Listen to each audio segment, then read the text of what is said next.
Okay, are they voting? Do we see the results? All right, so the majority sees A. It's moving from right top to bottom left. And minority sees from bottom left to right top. Anyway, the answer is both are correct. Some see both. This is an illusion. Why? It only goes to show there are many different perspectives, including perspectives of human rights, for which reason we have problems. Okay, that is the first snap poll. The second snap poll will post again. Uh, I think Ruth and Calvin will help post the second snap poll. The first one shows that we have problem because we see things differently given the same phenomena. Okay, the second one is the UDHR is the most important legally binding human rights document in the world today. Please vote true or false. Don't be too serious. Again, first impression, this is to perk you up and will perk you up even more later. Okay, everyone has voted. The answer, majority says true, 57%. Minority, almost close, almost the same, 43% said false. The correct answer is false. It is not legally binding. Okay, so we'll proceed from here. Just to show you many things that we think we know, too simplistic, maybe it's not. And I showed you the link to the downloadable link here, the PowerPoint slide, the draft is already online also, so you can see them. Okay, so I'll go on now to the actual PPT, and if I can move it properly.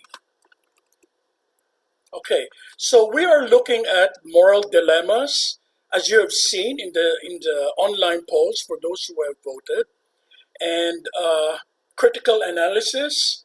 We're looking at challenges and opportunities for universal human rights.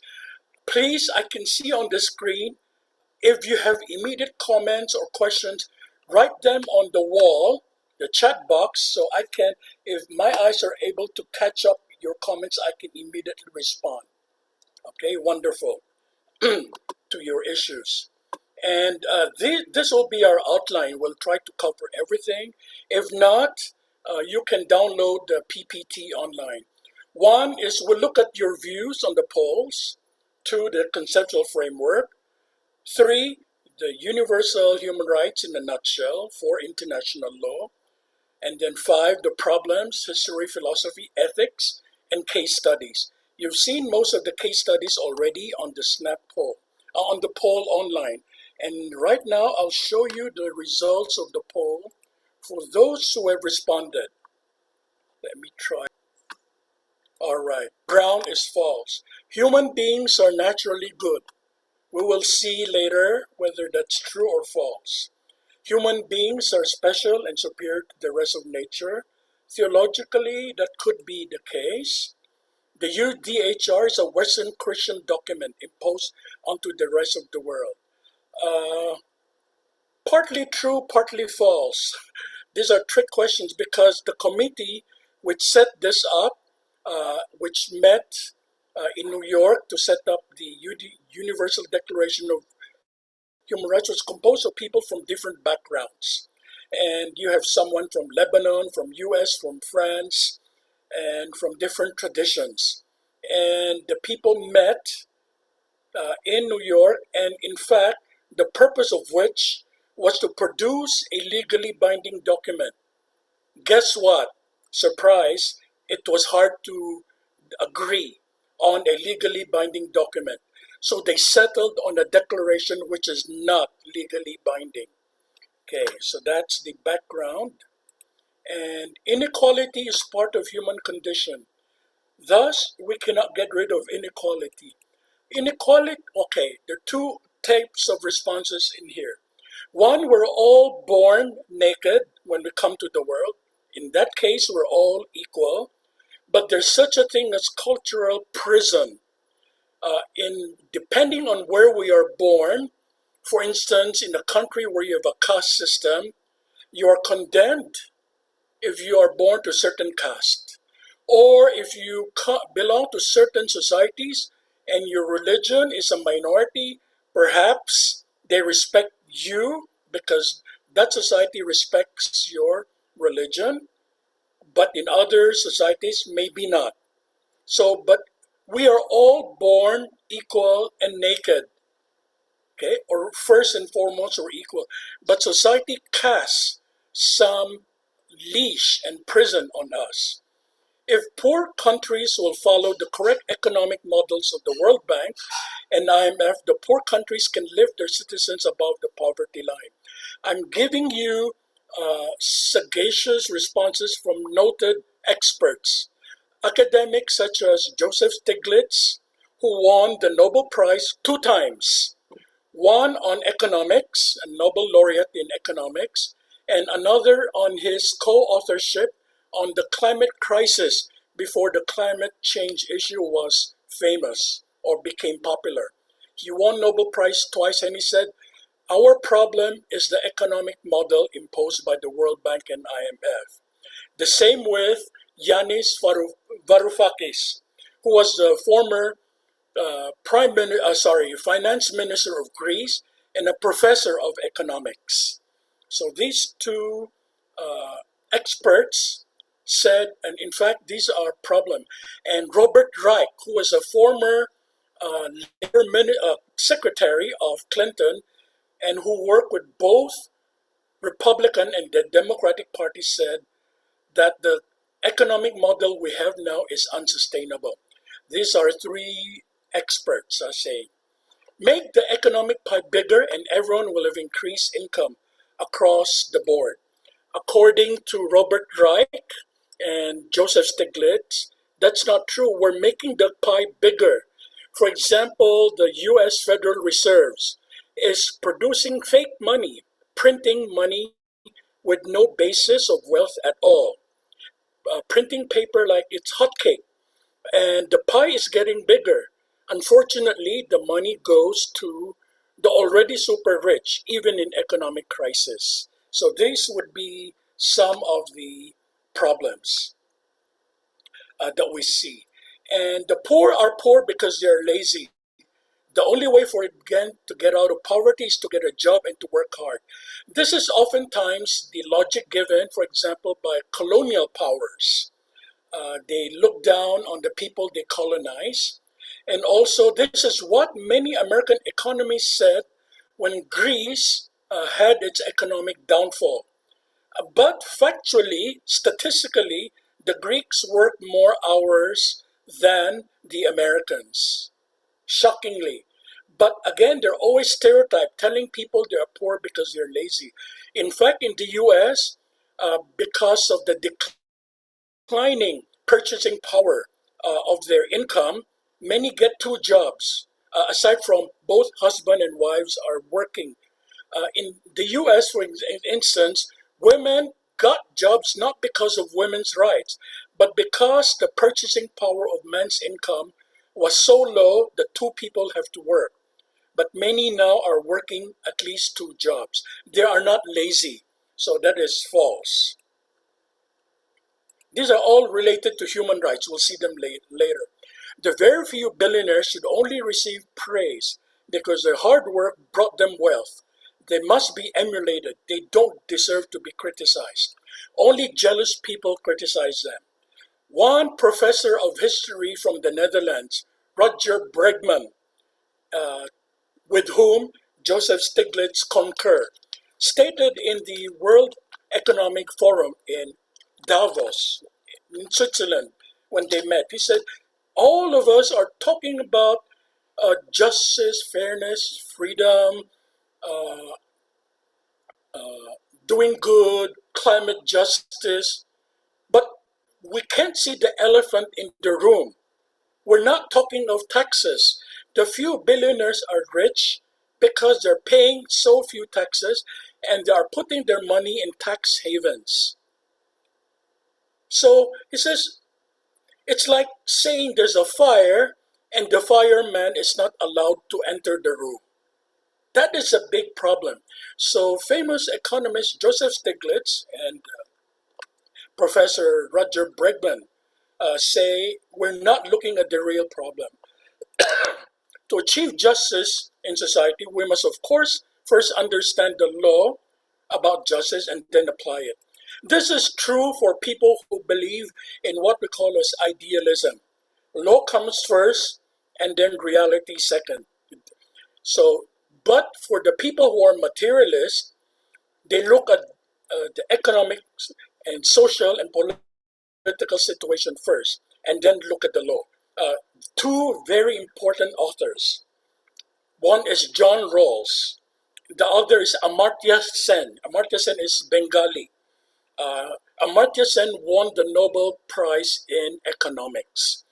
Their teacher-student relationship. The very famous professor was John Rawls. He stated, there's certain rules that we should follow. These are the rules in justice. And the veil of ignorance, saying, treat everyone equally, be blind, and treat everyone with the same treatment. But his student, Amartya Sen, said, he wrote another book on justice. Both wrote books on justice. He said, no, to know justice, we must first look at the economic, political, social, and cultural injustice happening in the world today. So you have two very different views of what is justice and how to view justice. Which one comes first? Which one comes second? Okay. So these are trick questions. There's no right or wrong as such, many of them. We must first know UDHR and human rights law first and then apply them to social reality. In fact, if you read the Charter of the United Nations, which is the springboard of the Universal Declaration of Human Rights and all other human rights documents, it did not start with human rights law. The Charter of the UN started with social reality. Day one, Dr. Matthews talked about the two world wars which have ravaged the world, the people who have suffered. These are the preambular statements of the Charter of the UN. Therefore, according to the United Nations, it is the social reality first. As if you remember the lecture of Dr. Matthews on Monday, that is exactly what the UN said. And then look at the law. All countries in the world agree with the Universal Declaration of Human Rights. Unfortunately, no. But we want it to be recognized internationally. How do I explain this? In the beginning, they failed to come up with a legally binding document. So the compromise was to come up with a declaration which is not legally binding. And they call it unanimous because no one objected to it. Fair enough. But about 8 countries have decided to abstain. Some countries abstained because they said, oh, we don't believe in the right of people to change their religion. Guess who? Of course, Saudi Arabia. And some other countries said, we don't believe people have the right to move around within the country or to leave the country. Some former or ex-Soviet countries. So it was not technically accepted by all, but no one objected in writing.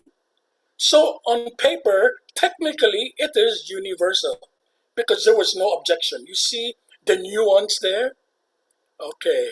One is technical and one is real. If you do philosophy, there's the universe and then there's a population and then you see sample. So it's not all countries who have signed and agreed to it, but those who have signed were in favor of the universal. Those who were not did not sign. So in this case, it still is universal. Okay, but it is something called as a common standard of achievement. It is something we aspire to achieve. It is not legally binding. We want to have these. Okay, again, in the poll, question on international human rights laws benefit us all because they solve all human problems. They don't. They do not solve all human problems. Human problems include artificial intelligence. Some are even saying there are 2 types of artificial intelligence. One is specific and one is general. Specific is very simple. It's just robotics. They can do certain things again and again and again. That is dumb intelligence. But the super artificial general intelligence, they could be more intelligent than all the human beings on Earth combined. With all of the algorithms that they have, they can solve a problem in a jiffy. Unlike human beings, it will take maybe years, decades, and centuries. And some are even saying that artificial intelligence can, in fact, achieve maybe some level of consciousness, which they don't have yet. If they do, what happens? This is a moral and ethical dilemma. Some ethicists are already saying they therefore deserve to have rights. Guess what? Saudi Arabia already has given the citizenship to the robot named Sophia. She's not even super intelligent. She's just some uh, robot which had artificial intelligence and can engage in conversation with anyone and everyone. She had traveled to Hong Kong, to the US, to talk shows, to the UK, and she's a robot. And she's a citizen of Saudi Arabia. Believe it or not. It's not a debate anymore. She was already given a citizenship. Okay. And that is already an issue. That's only one issue. What about climate change? Not really.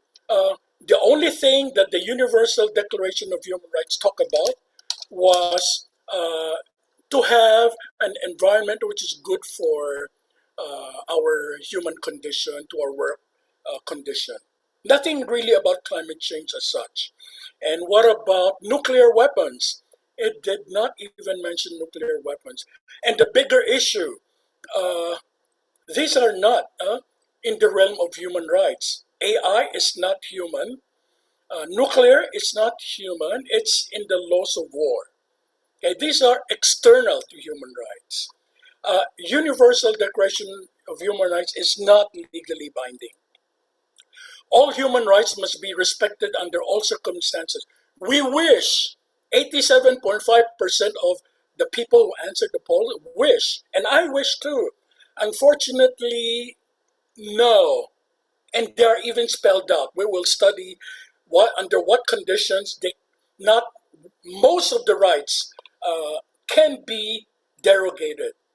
We can and must use the UDHR to stop wars. Not really. The UDHR is for peacetime or situations of non-armed conflict. See, we hope, we put all of our hopes to the UHR, but it cannot do much even on the climate crisis. We can and must use the UDHR to stop nuclear wars. If we say in general right to life, yes, but it's too general. It does not suffice. We can and must use the UDHR to stop cruelty to animals. Guess what? Animals are not human. They're not covered under the UDHR. Okay, although majority of us wish it does. In the poll, 75%. The human right to property has always been around. Therefore, it has always been a good thing. False, we will see why it's false, because in primitive society, there was no property. Everything was held in common. People were hunters and gatherers. Uh, and later we established property. All the world's government would agree with all the articles of the UDHR. No, I've already mentioned at least two. Many of the former Soviet countries have registered in writing. They do not accept the UDHR because of the right of movement, the right to travel within one's country and outside the country. And then Saudi Arabia, no, it said no. Believe it or not, in 1948, Pakistan criticized Saudi Arabia. Pakistan stood up and said, how dare you not sign this Universal Declaration of Human Rights? Pakistan is a very conservatively religious country today. But at that time, it spoke out against Saudi Arabia. The UDHR is the most important legally binding document. As we did in our poll, it's not legally binding. Okay? And the UDHR is most useful to solve the Israel-Palestine conflict of today. We wish, but it does not. It's covered under international humanitarian law, the laws of armed conflict, the laws of war, and even the agreements, that the Oslo Agreement, the David Camp Agreement, the Norway Agreement, and also crimes against humanity, crimes against peace, war crimes. These are some of the issues. Okay, yes. And then human rights are, of course, Christian in origin. If you are Christian, you can say yes, you have all of the biblical theological reflection. But if I were Muslim or Hindu or Jew, I'm insulted. Think about it. Be careful depending on your audience. It's not you're lying, but you are true, but from your perspective. Remember, if we're doing wider ecumenism, we cannot be chauvinists. But among Christians, we can do our biblical theological reflection and say, this is in the Imago Dei doctrine, this is in the justice doctrine, this is the love one another doctrine. Well and good. They can come from our tradition, but not only, right? It could come from Hinduism, Buddhism, Taoism, Mohism, animism, indigenous religions, Judaism, etc., etc. So be careful when you say this, because you could come out as Christian chauvinist when you're talking to non-Christians. Okay, be careful. It's true, they are related, but not the same. See the difference? Okay. The UDHR does not deal with all of the major issues of the world today. I'm sorry. Like artificial intelligence, climate change, these are big issues. And wars. Okay. Even during the pandemic, people have the absolute human right not to wear the mask.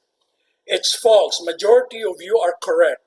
Because we will see later, there are some provisions under the international law of human rights, not universal declaration, but international law, because under certain circumstances, your rights can be taken away to protect others.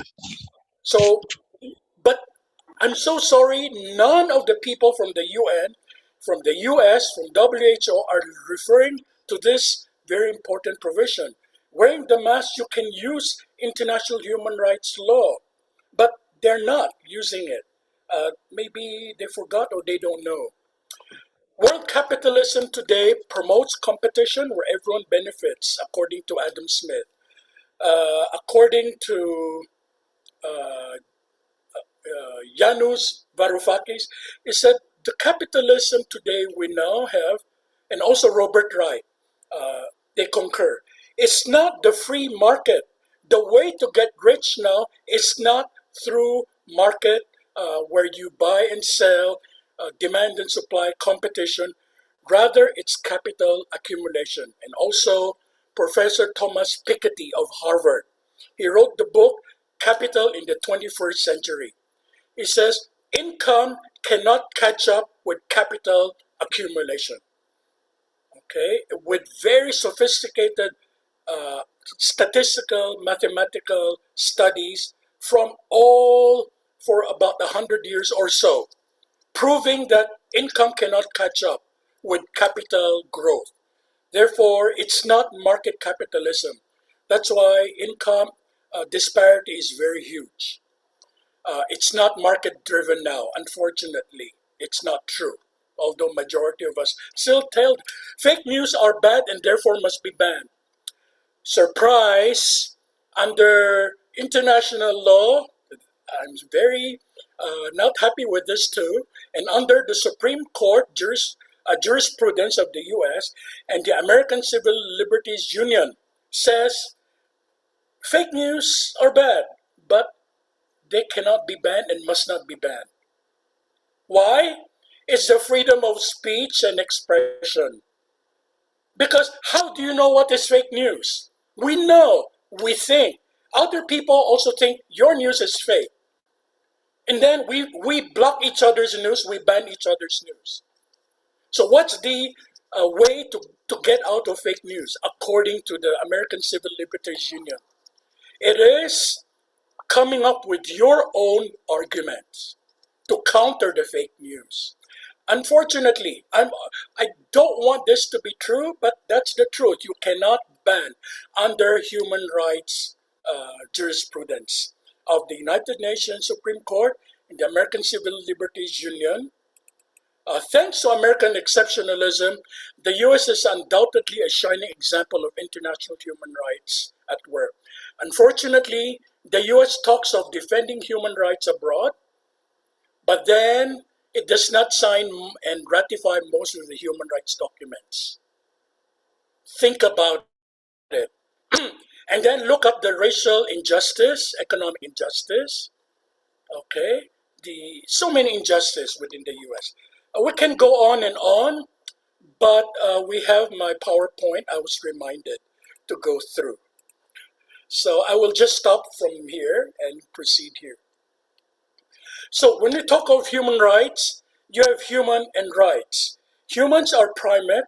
What makes us different is a very sophisticated speech, because of which we are able to use our rational thinking to create morality and speak about our conscience, and we have our culture. Culture could be positive and negative. We'll see later. And rights is in the realm of ethics, talking about what is morally correct. You have the ruler and ruled relationship.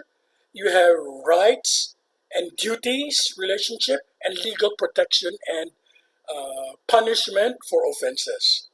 Are human beings naturally good or evil? Depends on who's talking. According to Hobbes, Dr. Matthews talked about it day one. Humans are naturally evil. According to Locke, humans are neither good nor bad. According to Rousseau, a Swiss philosopher, humans were good naturally. But if you look at sociobiology, the realm of the natural sciences, humans have in our amygdala, in our brain, a core part of our brain where fear is embedded. When we see people who are not like us, we are fearful of them and we become aggressive. So we have the natural tendency to aggression, although we also have the natural tendency to altruism. So human rights in a nutshell, these are the human rights. The mother of all rights is not the Universal Declaration of Human Rights. It's the Charter of the United Nations, 1945. The first time where it was systematically spoken about and written. 7 times the Charter of the United Nations talk about human rights, very systematically, from which the Universal Declaration of Human Rights was born in 1948. And then you have the economic rights, legally binding, and the civil and political rights, legally binding. It's the Economic, Social, and Cultural Rights Covenant and the Civil and Political Rights Covenant are almost exactly the same as the Universal Declaration of Human Rights, but are legally binding. Why are they separate? Because not all countries agree to all rights all at the same time. Poor countries and socialist countries agree to economic, social, and cultural rights first. They said, if I'm hungry, how can I talk about freedom and liberty if I will die of hunger? And socialist rights say workers' rights are primary, not the individual bourgeois rights. So they would sign those documents first. And the Western liberal countries prefer individual rights, and they will sign the civil and political rights document first. Okay, so this will be called the International Bill of Human Rights. The Economic, Social, and Cultural Rights Covenant, legally binding, has an optional protocol. Protocol means simply an additional document, also legally binding to those countries who have signed.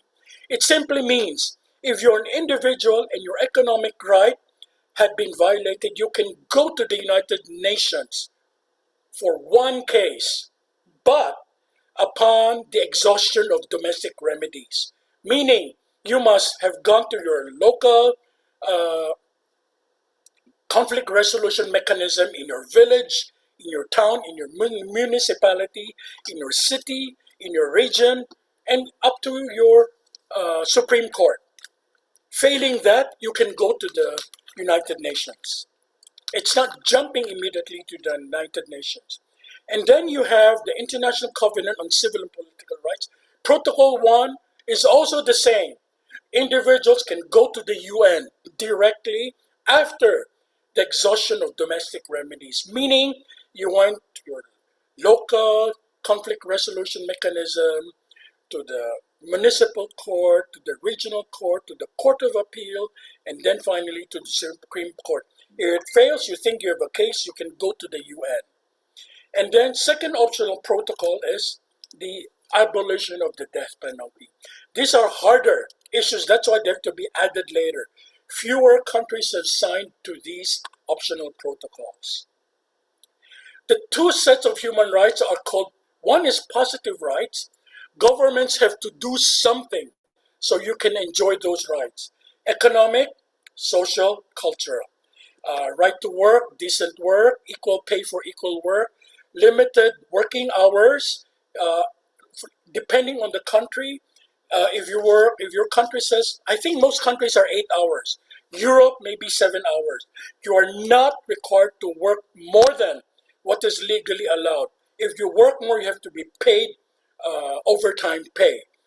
That's international human rights law.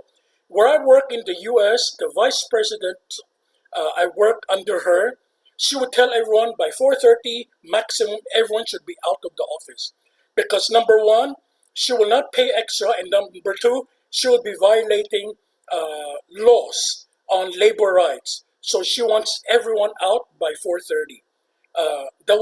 And she was the vice president. We work in the same floor. So by 4:30, everyone would zoom out of the office because this is what the law says under international human rights law and domestic laws. Social rights, social security, when you're disabled, sick, maternity leave, and all of that.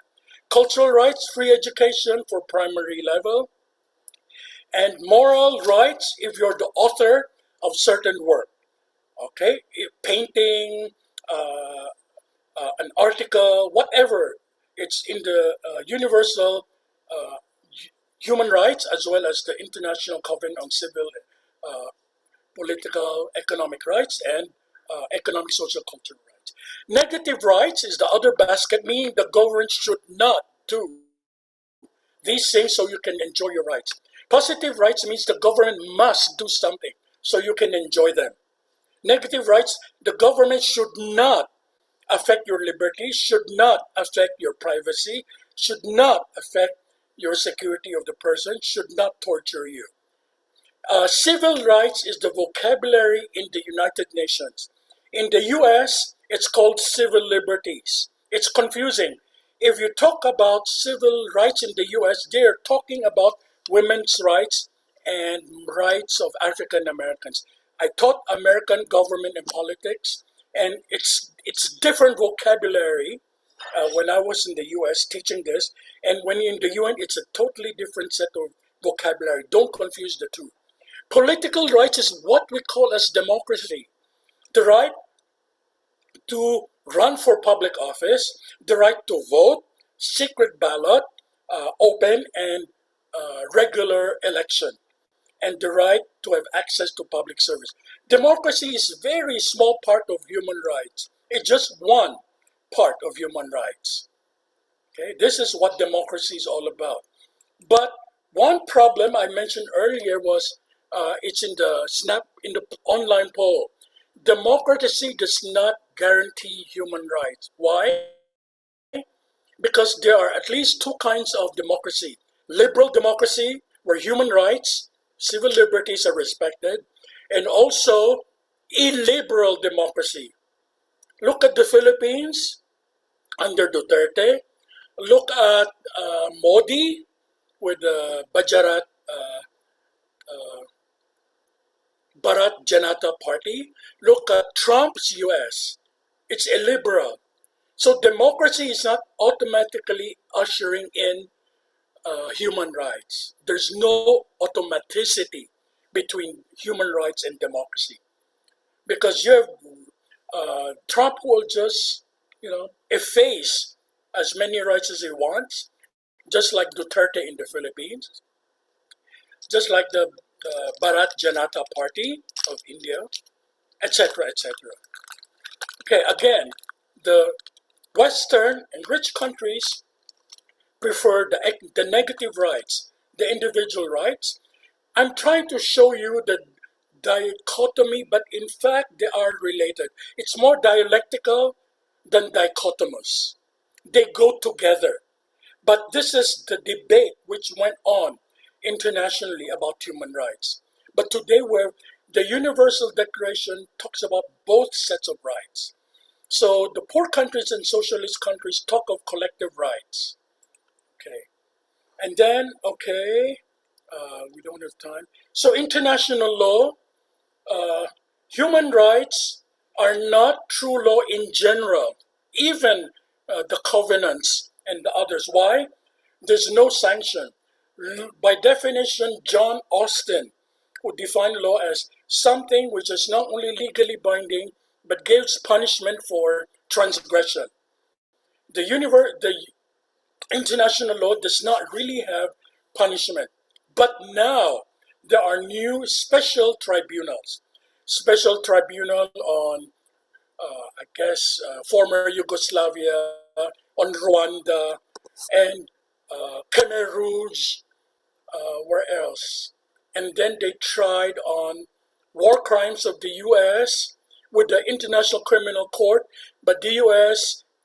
in fact froze the assets of the people from the International Criminal Court who were going to the U.S.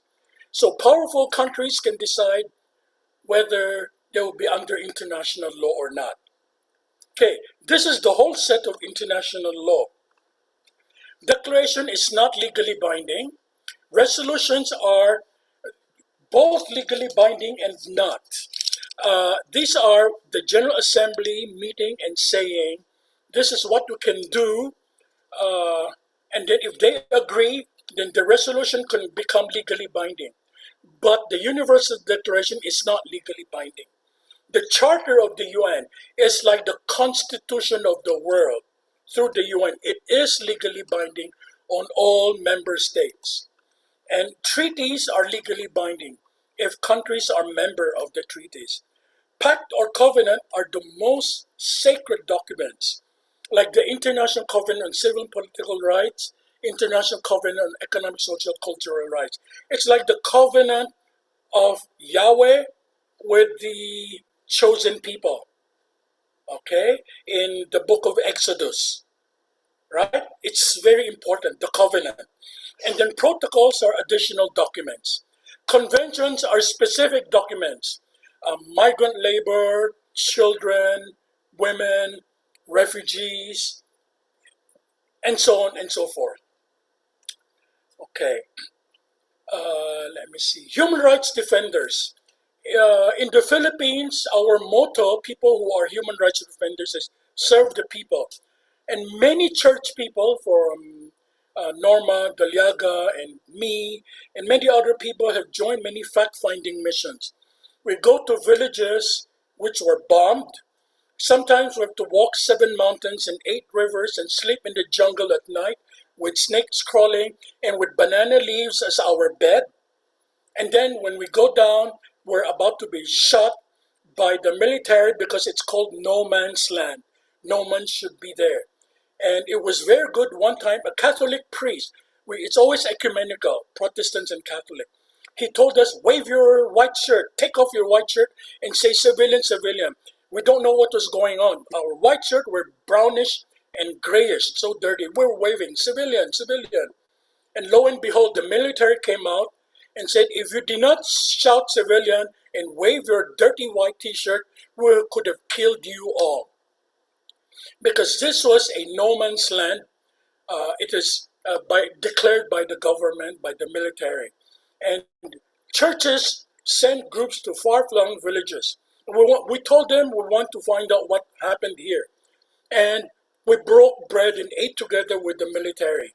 They were saying that, oh, these people are rebels here. You cannot cross this rice field. But we said, we want to go. Please let us go. We are civilians. We're church people. So few people wanted to go. I was one of the 3 people who wanted to go. 2 others were indigenous people. They were indigenous Christians. Ifugao, I think both are Ifugao. So we crossed. This is in the north. And then we found out, after talking to the villagers, 3 levels of translation. I speak the national language. Some people speak the local language, and some people speak even the smallest local dialects. So we went through 3 levels of translation, and we found out that a woman was asked to dig a hole 6 feet, and then she was asked to go there, and then they burned her alive. And they tell the villagers to bury her.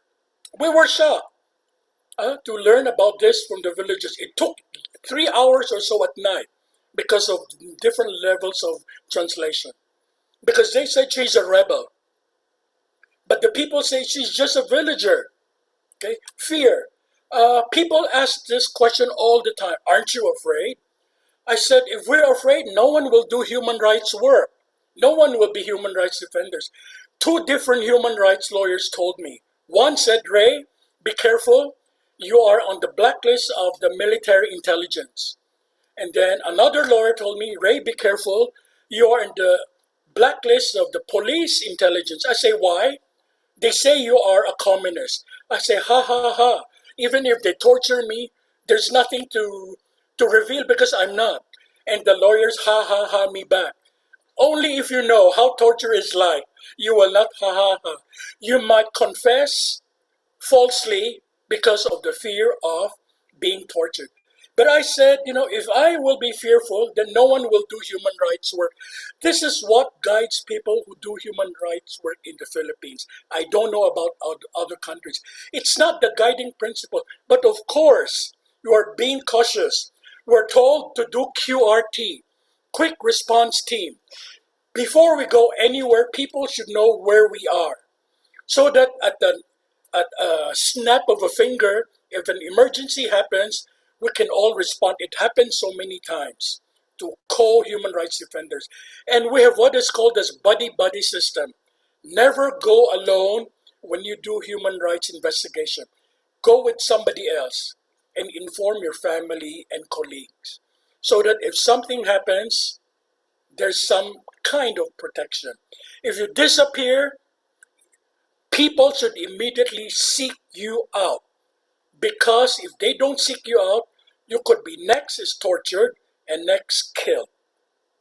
That's why when you do not seek out the people who disappear, like it or not, at the end of the day, they might have been killed. So better seek out people immediately.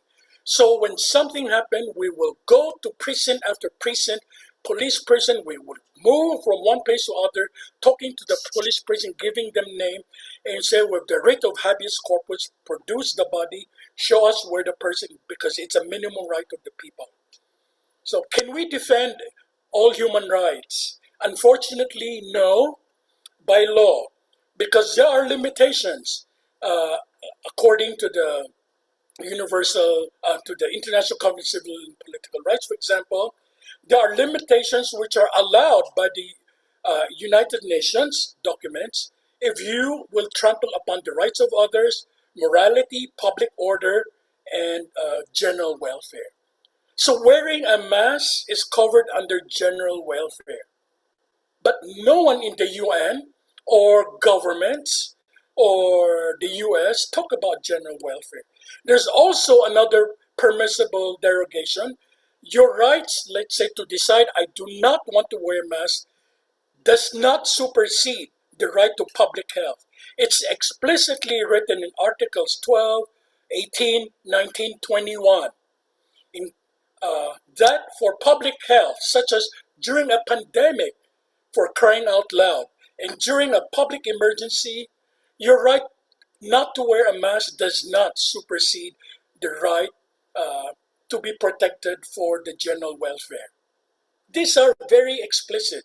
I was waiting for a government official to talk about this. None from the US or from the UN. More derogations can be prohibited.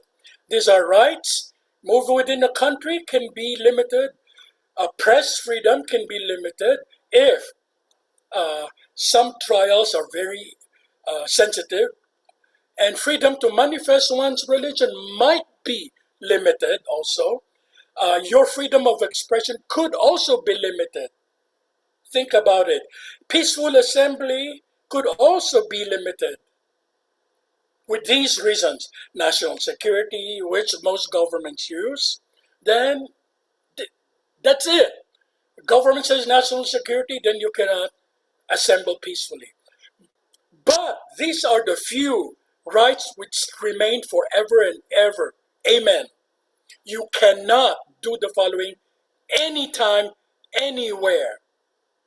One, you cannot torture anyone, including in the online polls says there's an evildoer, there's an assassin, right? A murderer. Can you torture him? The answer is no. Courts in the Netherlands and Germany have decided there were cases where one person kidnapped a child for ransom, but then they found out through torture that the person had already killed the boy, the child, by torturing. But the court said, this case is not permissible. You have violated the principle of inviolability, of human dignity, not to torture. Anyone and everyone, including murderers, have human dignity. You cannot torture anyone. This is from the Kantian philosophy of categorical imperative. Everyone, regardless of what you have done or not, you have the right not to be tortured. Slave trade and servitude. Well, look at bonded labor. Those are illegal. Now people, children who are kidnapped, many South Asian countries, and then they are sold to work in brick factories, for example. I visited some when I went to the National Council of Churches of the Philippines, to NCCP and of Pakistan.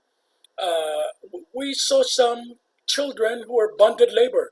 And many people, if you watch BBC, many Africans are sold online to Arab employers. Sold, as in they buy and sell Africans. And many people Arabs are helping to set free these people who are in. This is totally illegal. What about people who want to look for a job? They don't have documents and no protection. They're trafficked. They do some slave work. Imprisonment due to not fulfilling contract is illegal. If you have committed something which was not illegal at the time you committed it, but is now illegal, you cannot be punished for that. Because at the time of the commission of the crime, it was not yet law. And everyone should be recognized before the court. Okay, freedom of expression can be curtailed by government. Freedom of assembly can be curtailed, but your thought cannot be curtailed, your conscience cannot be curtailed, your religion cannot be curtailed. The UDHR and all of the international human rights law do not talk about God giving us rights. They talk of the natural rights.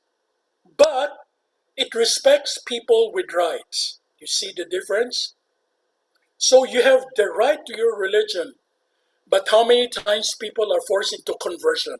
In Pakistan, for example, they kidnap girls, and then so that they will not be punished in court, they force them to get married. So the man gets scot free, and then they force the woman to convert to Islam. That's illegal under international law. But you see the difficulty of law versus reality. But but it doesn't mean we should not continue to fight for this right. We should. In fact, we should demand and say these are irreducible, minimum, core human values. No one should work as a slave. No one should be tortured, even if they are. Remember, the UNDHR is a common standard of achievement. We want to achieve these. Okay, more things which can be limited. Farm and joint trade union can be limited if it's in the interest of public order. Who defines that? The state. And national security. Who defines that? It's the state. So it's a tug of war between citizens and the state on which rights. Yeah, as Imran said, Hindus and Christian girls are being kidnapped on a daily basis in Pakistan. In Lahore, children are kidnapped every day. Okay, okay. And then, okay, this is like the general set of human rights and humanitarian law. As I said, when it's wartime, like Azerbaijan and Armenia war, like Ani, which is going on for a long time, and the Armenian genocide by the Turks, this is covered under the laws of war. Okay, human rights minimum. You remember the minimum? Don't forget, if there's certain things you should remember, these are the minimum. No torture, even if there's war. No slavery. No imprisonment because you did not fulfill a contract. No punishment because you did something which was not a crime when it was committed. And then you should be recognized before a law and freedom of thought, conscience, and religion. These are minimum. All others, I'm so sorry, governments can decide to throw them away. So we have to fight for those other rights because governments can always use national security, right, Jack? Governments can always use public order. Those are issues. Okay, so this is the complete set in essence of all. Human rights only covers mega minimum. It's under the so-called peacetime. That is where all human rights, where there is peace, there's high level of human rights, low level of violence. As violence goes up, it's the international humanitarian law or law of war. So jus cogens comes from the Vienna Convention on the Laws of Treaties, which says there are certain minimum standards which must be respected at all times under all circumstances, without reservation, without exception. The same case with Article 3, common to the 4 Geneva Conventions, okay, during war. So don't confuse human rights with the laws of war. And jus ad bellum, Christians have jus ad bellum, the right to just war, to defend the faith.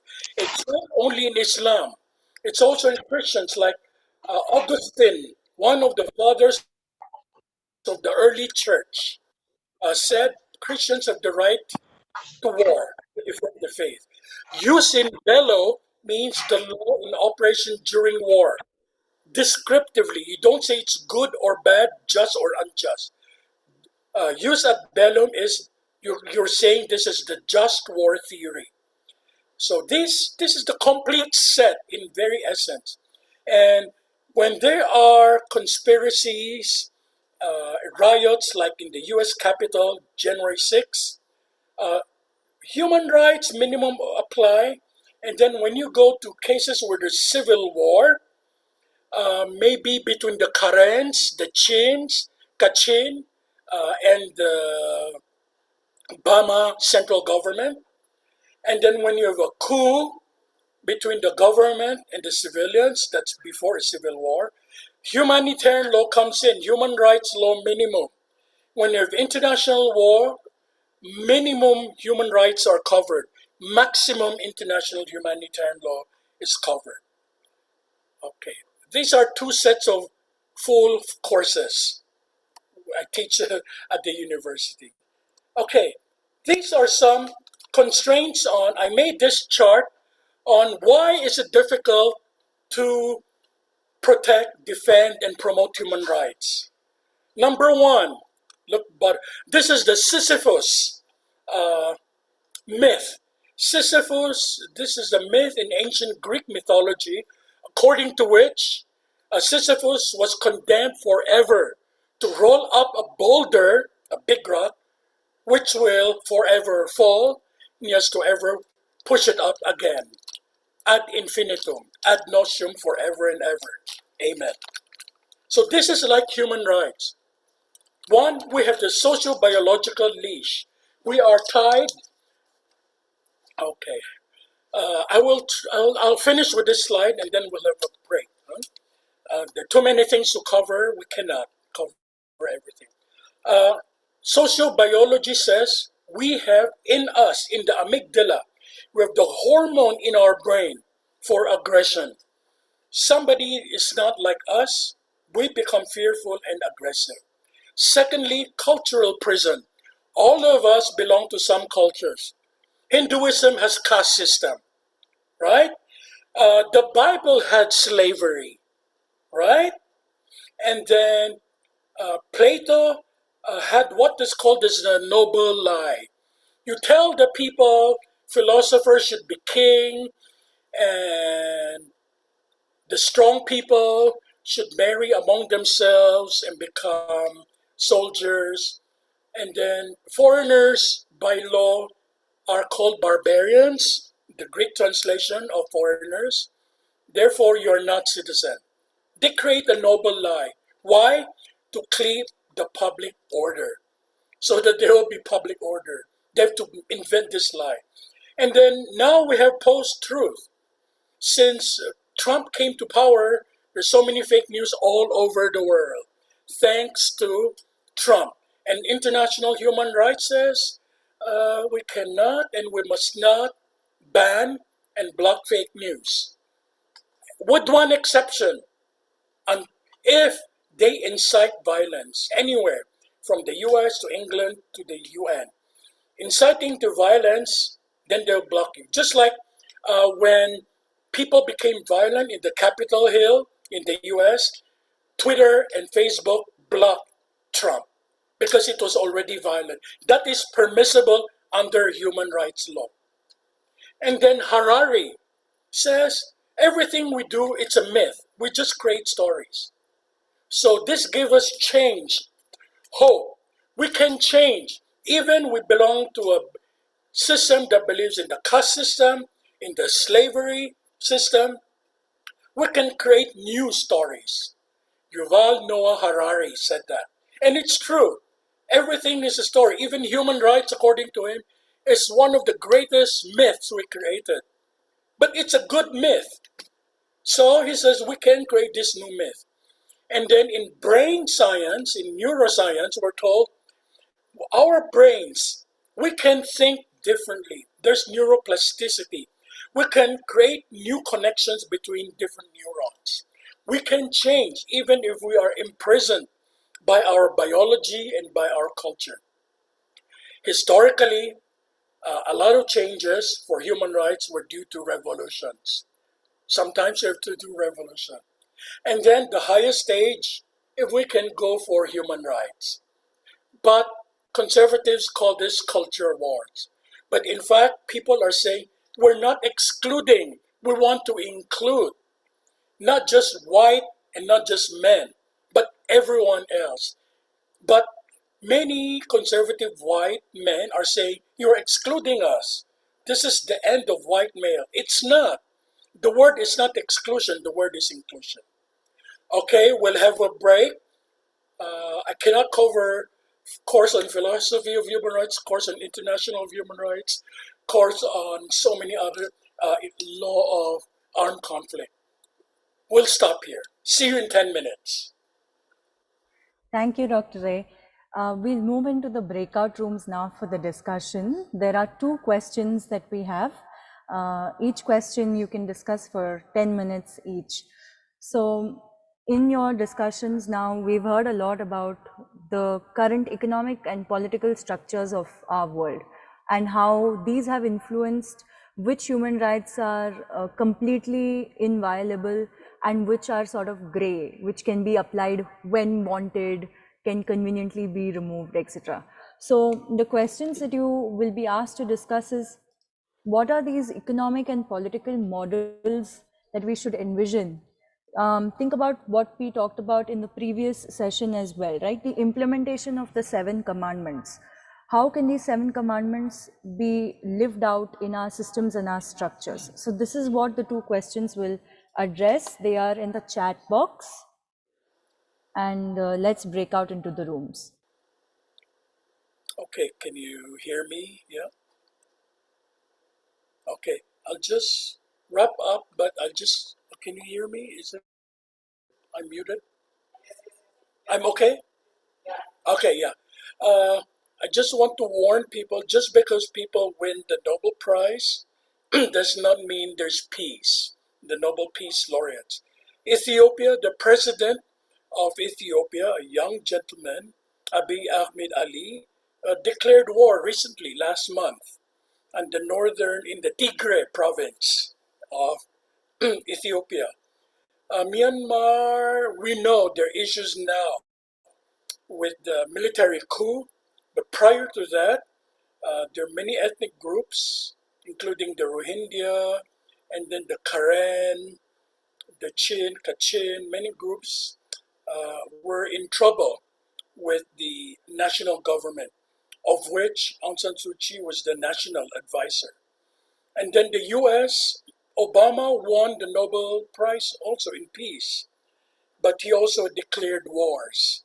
So just think about it. Huh? Nothing is automatic, especially just because people win Nobel Prize in peace. It doesn't really mean much for some people. Okay, I'd like to quote my National General Secretary, National Council of the Philippines. He passed away. He was also the GenSec here at the CCA. And he said, the point of departure of Christian ethics is not law that we know beforehand, but the act of God in Jesus Christ. Christian ethics is always concrete and contextual. That's why CCA has a department on contextual theology.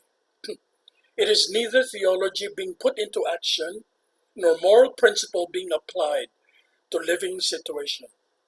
It is faith expressing itself in the midst of ever-changing context of human beings in the world. Faith allowing itself to be drawn into the way the free and sovereign God acts in the living context.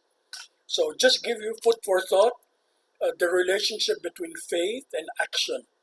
This is from Secretary General of NCC Philippines and CCA in the past. And we learned from day one till today. From Dr. Matthew's talk, we heard about Imago Dei. We all have the image of God in us. Therefore, we have to respect each and every one of us because we have the dignity, human dignity. That is where we can say human rights springs from. Because if you look at the human rights documents, they always mention human dignity and human rights together. But dignity is really built in to the Christian theology and Jewish theology. But then if you look at the translation of the Bible in Genesis, oftentimes the word we hear and see in the English translation is dominion.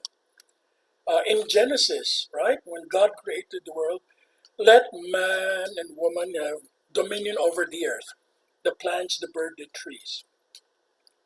And then CCA uses stewardship to interpret hermeneutically the definition from the book of Genesis.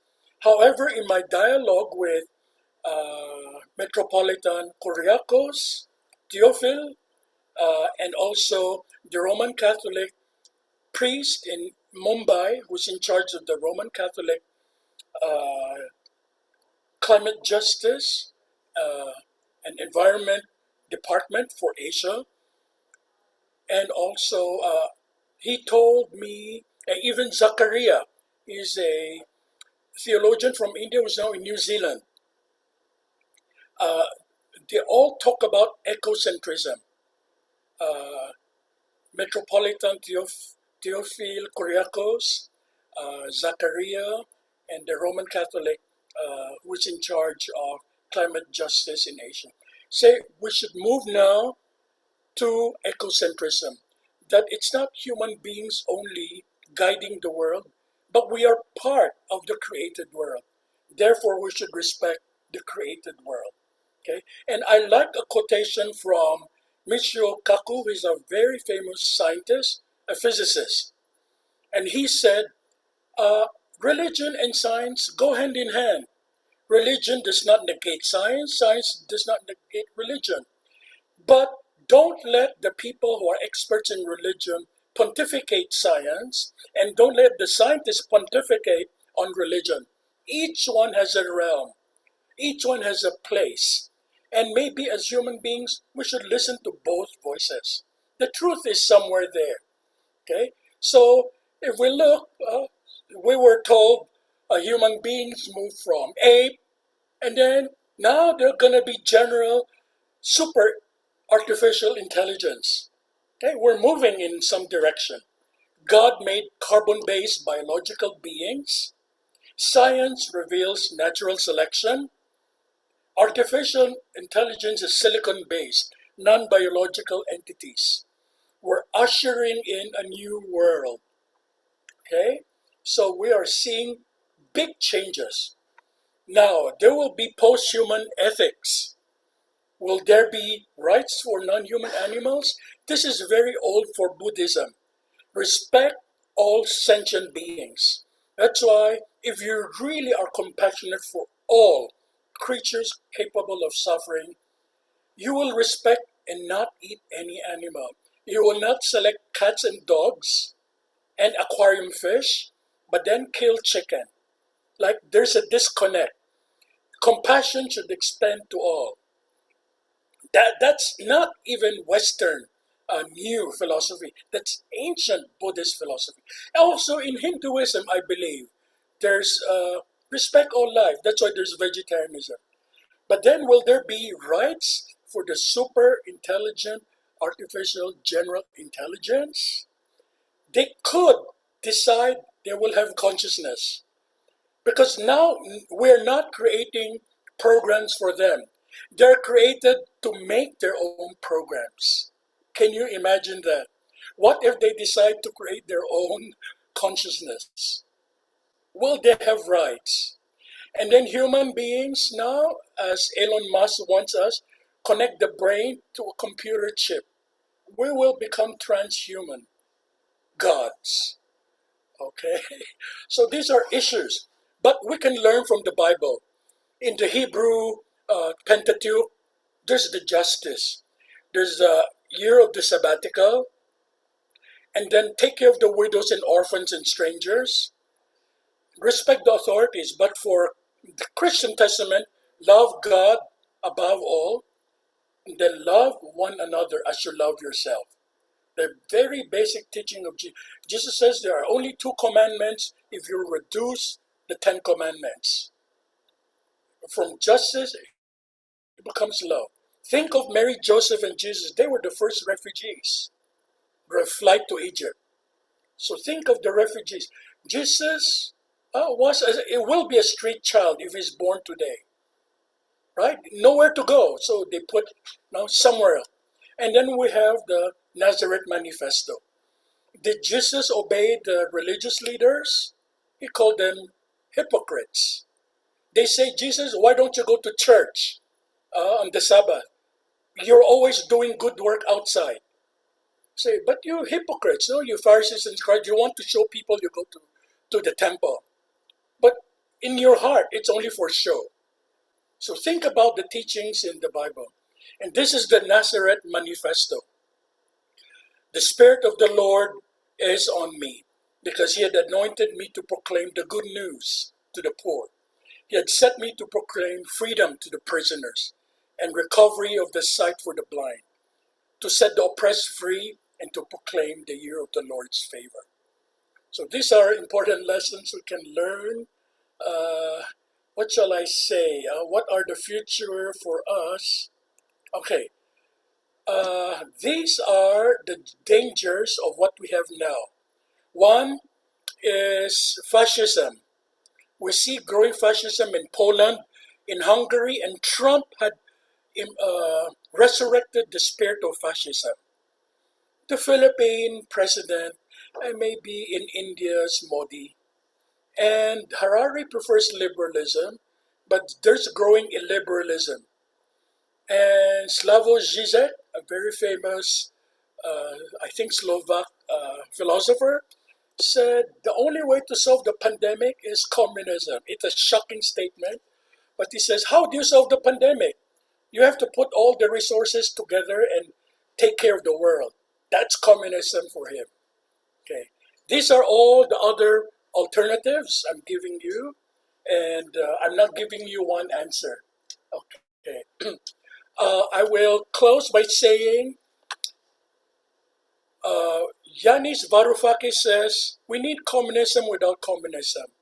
That means we can have a capitalist system where everyone will have one stock which cannot be sold, and there will be no reason for the stock market to go berserk because everyone will own corporations. Foucault says grab power. Noam Chomsky, participatory democracy. Michael Sanders, a professor of Harvard in ethics, populist justice. Yuval Noah Harari, liberal democracy. Bill Gates, let their rich pay less taxes but give their money to charity. Roger Bergman says we need universal basic income and let the rich pay their taxes. Naomi Klein says let's have a mixed economy. Then the danger we have are illiberal democracy happening now with surveillance capitalism. So I'm giving you some ideas of some of my favorite thinkers, non-fiction philosophers, and these are some of the future coming in. But the greatest future is still, Noam Chomsky says three. We have the United Nations, like it or not. Number two, the World Bank and International Monetary Fund. And three, human rights. World Bank and International Monetary Fund and human rights might clash, but we're living in a world of contradictions. Thank you. Thank you so much, Dr. Ray. Before I know that, friends, we actually exceeding our time. Before I offer to Ruth to give some information on behalf of Christian Conference of Asia and also our General Secretary, we are eternally grateful for having you, Dr. Ray, and also for your contribution in these sessions. We are looking forward to work with you in our future programs as well. Thank you so much again.